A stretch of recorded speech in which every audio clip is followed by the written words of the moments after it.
It's time for another Dice Tower review with Zee Garcia.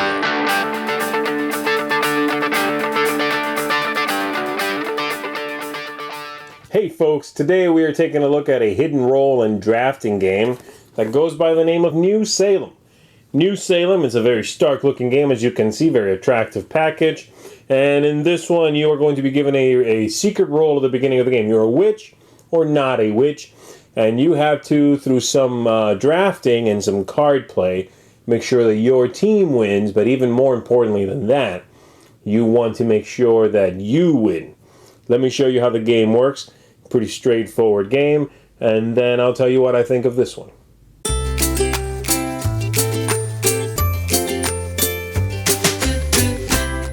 The objective of the game is to be on the winning team, and then on that team be the winning player. In the game there are going to be two teams. There are going to be these evil characters, the witch characters, and then these good characters, okay? And you can tell from this which is going to be, these cards are going to be shuffled up and dealt out at the beginning of the game, a specific setup of these based on the number of players, alright? But basically you shuffle these up, everybody gets one. And so I'll just give myself that. And then I'll just pretend this is a game with a whole lot of people. This can play up to 8, but we'll just do that for right now. So, that's the idea of the game. Be on the winning team, and then on your team, be the one who has the most points. The way the game flows is you have two big phases on your turn. You are going to be drafting cards, and then you are going to be talking, discussing, and possibly triggering these events over here. And these are set up, again, based on the number of players. It depends which ones you get. And I'll touch on those in a second. The game is going to be played over 5 rounds. And these round markers here are going to help you remember what you're on and what to do. So round 1 says draw 3, play 2. The way that works is everybody's going to be dealt 3 of these cards. You are going to look at them, and you are going to keep one. And you are going to pass the other 2. From the 2 you get from this player, you're going to look at those 2, and then you are either going to keep one and discard the other, or discard both and just get a blind one from the top. For the last 2 cards, that's the way that works, okay? And so which one should I keep? Well, let's find out. I am an evil character, a witch character, which means I am going to be wanting these cubes to show up in the game, because these are despair cubes, and once we have, if at the end of the game there's a certain number of despair, then the witch team wins, and hopefully I'll have more points than every other witch in the game. And so that's good. Keeping cards with this symbol for the witch is, that's the idea, that's the way to win. Obviously you don't want to be too obvious about that, because later on there will be consequences to that, but that's the main way for me to guarantee my team is going to win. Now, how do I score points after my team has won? That's where these symbols come in, and so I want to keep cards that have those symbols there. So this is a good card for me. It both has my symbol and it brings despair into the game, so I'll keep that. Pass these 2 along to that player. This player gives me 2. I'll take a look at these 2, and I probably want to be careful that I don't keep this, because the player to my right might figure out that I'm a witch, and then the accusations start flying.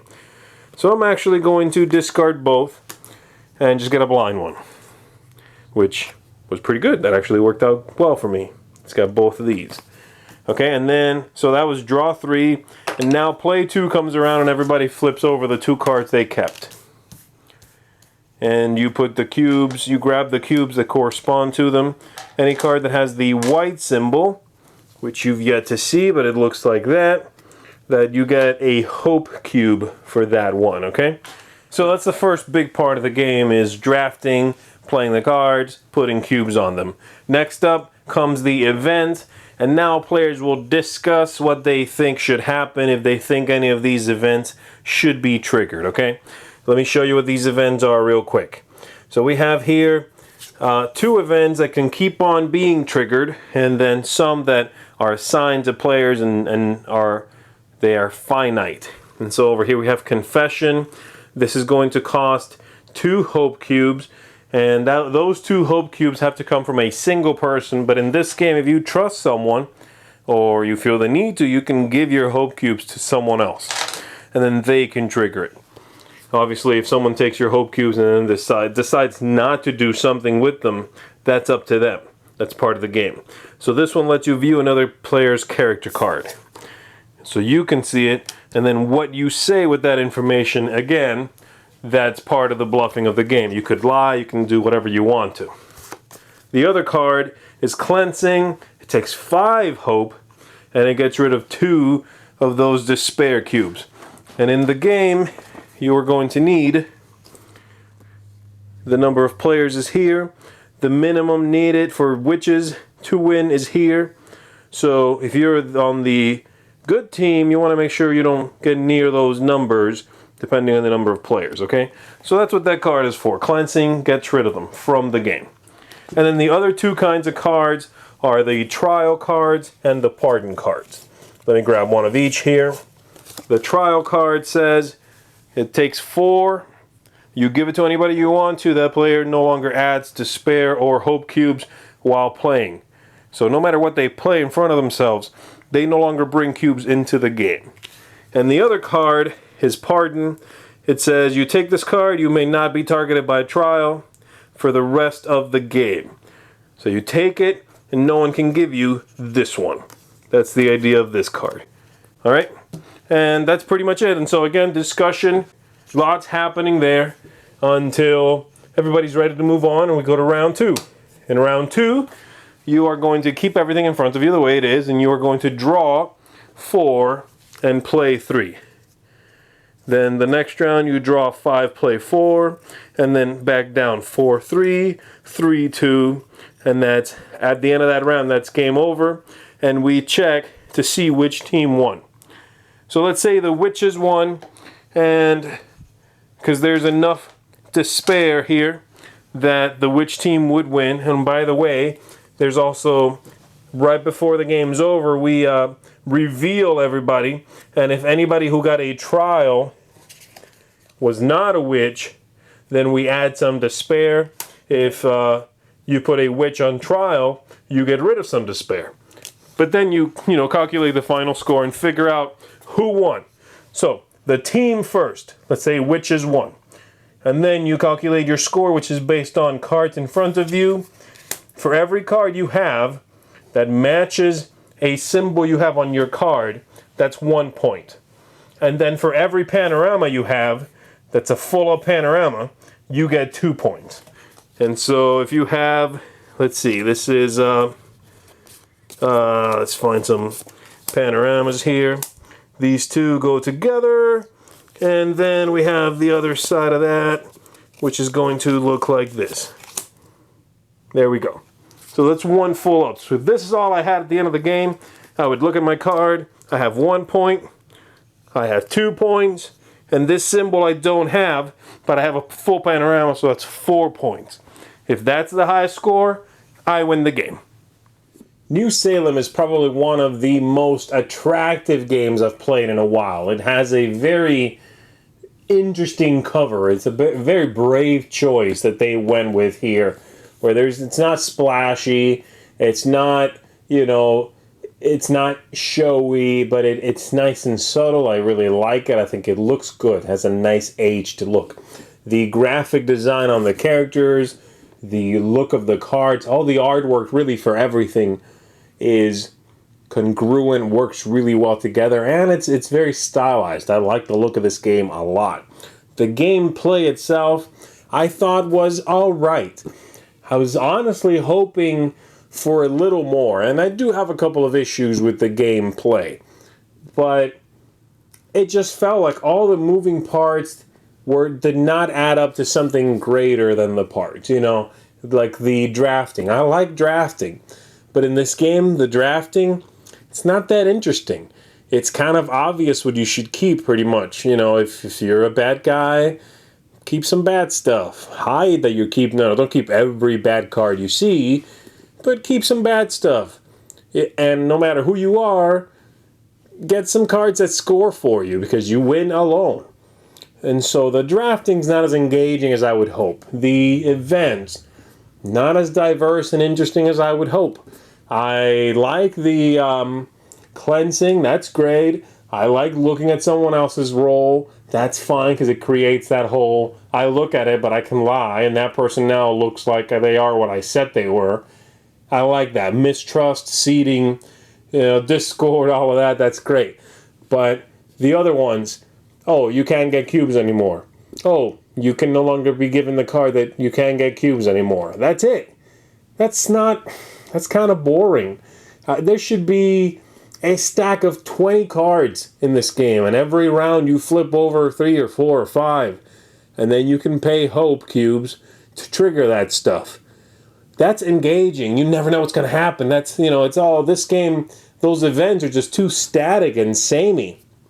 So there is that. I also don't like that, I'd like that the cubes can be moved around, the hope cubes, but I've had it happen where someone rushes the cubes needed for one of those pardons, and they're a witch, and they go, they buy one right up and give it to themselves, and right before someone is gathering the cubes to accuse them, and now they can no longer be given that card. And it's this weird timing, and I really disliked that could happen. It's this moment where, it became a speed game for a moment, and it was like, what is that about? That's strange. So I almost want to house rule it that anytime you want to trigger a card, you have to be given a cube that round right before you trigger it, even if you don't need it. But again, this is why my mind starts going to house ruling, because I'm not fully satisfied. The game, I've enjoyed my plays of it. I don't want to come down on this game like, oh, this game is not good. This game is fun. It plays a group really well. Definitely plays with more people better also. I've played with 4. I did not enjoy that experience. Play with 7, play with 8. That's solid. And you'll have some great discussion. It's a quick playing game. It's a fairly simple deduction game. It's one of the simpler ones. But I just wish there was more. More interest, more special powers, more engaging choices to the drafting, more events, better scoring, did different stuff to score. I don't know. It just seems like an undercooked game for me. Really like the package, it just seems like it came out before it was given the full force of development that perhaps it warranted. And so I think the game's all right. I'm not going to say skip it. I'm not saying that. I'm saying if you like this type of game and you've checked out the other ones that this genre has sort of brought to the forefront, I'm thinking, of course, the Resistance and Werewolf, if you like that one, and that style of game, then check this one out. New Salem, I think, will give you an interesting experience. Just don't expect it to blow your mind, and hopefully you will not be slightly underwhelmed like I've been and sort of have those little things that pick at me, that sort of, I'm like, I wish they had done this one thing, If you've exhausted the genre, check it out. I think you'll have some fun with it. I've had some fun with it. But I'm just not sure that it's the slam dunk I was hoping it would be. So that's New Salem, an alright deduction game. Thanks so much for watching the Dice Tower videos. Find more great videos and reviews, as well as our top-rated audio podcast at Dicetower.com. You can also find other great shows at DicetowerNetwork.com. I'm Eric Summerer, and you've been watching The Dice Tower. The Dice Tower is sponsored by Cool Stuff Inc., where you can find great games for great prices. Cool stuff in stock. Check them out at CoolStuffInc.com.